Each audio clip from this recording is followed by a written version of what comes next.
This is a story about a circle of life. One in particular that has been going on for an estimated 90 million years. A circle that is currently under the threat of being broken. This is also a story about commitment. The natural, instinctive commitment one individual species has to perpetuating its age-old lineage. The animal in question is the ancient, armored, snapping turtle. Out of sight, living in its native habitat, snapping turtles spend most of their lives in water. They prefer shallow waters so they can hide under the soft mud and leaf litter with only their noses exposed to the surface to breathe. Sounds safe and out of the way. However, during the sensitive nesting season, from early to mid-summer, mature females travel overland in search of a suitable nesting site, usually gravel or sandy areas along streams. But with the boundless infringement of humans into their habitat, snapping turtles now take advantage of man-made structures for nest sites, including roads, especially gravel shoulders.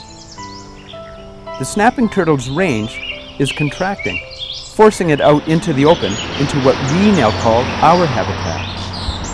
We're watching the miracle of nesting and egg laying, and it looks like the snapper is well on its way to restocking its own community.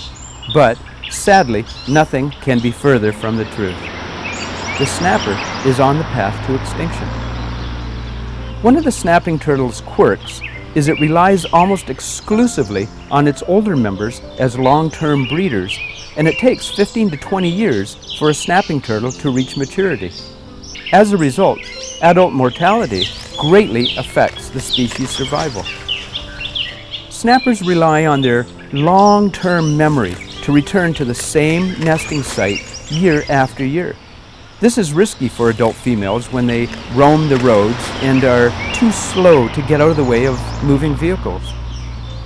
It takes just 2 human-related deaths a year to wipe out a community of 200 healthy snapping turtles over time.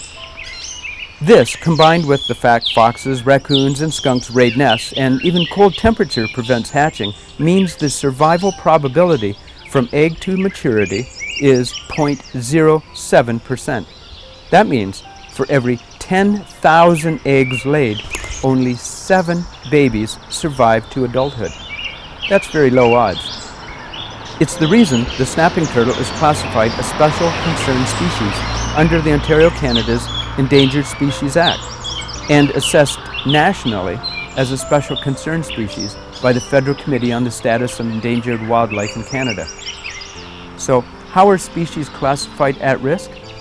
An independent committee of scientific experts, that's the Committee on the Status of Species at Risk in Ontario, determines how imperiled a species is.